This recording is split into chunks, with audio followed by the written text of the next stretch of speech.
आज हम दूसरों के लिए अपनी आखिरत को दांव पे लगा देते हैं, घर वालों के लिए, बीवी बच्चों के लिए।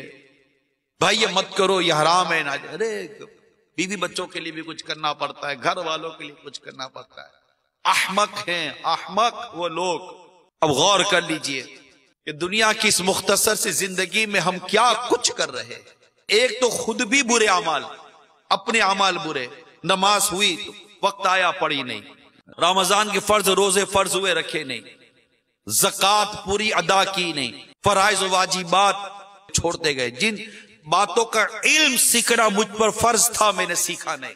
फिर बैठकर फिल्में देखी, अल्लाह की नाफरमानी वाला काम किया, फिर गाने बाजे सुने। चाय पीने जाओ तो होटल पर गाने, घर में जाओ तो गाने बाजे। अब सोचिए कि ऐसी नाफरमानी वाले नामा अमाल लेकर कल बरोसे कियामत अल्लाह ताला के हुजूर हाजिर हुए तो हमारा बनेगा क्या।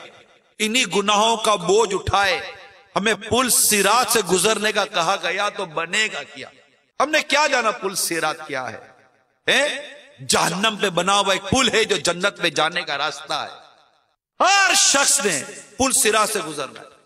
जरा तस्वुर तो करो, पुल सिरात के किनारे पर खड़ा एक शख्स अगर देख रहा हो कि उसकी आंखों के सामने लोग कट कट कर जहन्नम में गिर रहे होंगे, बड़े बड़े आंकड़े पकड़ पकड़ कर उसको जहन्नम में गिरा रहे होंगे, आग के शोले बुलंद हो रहे होंगे।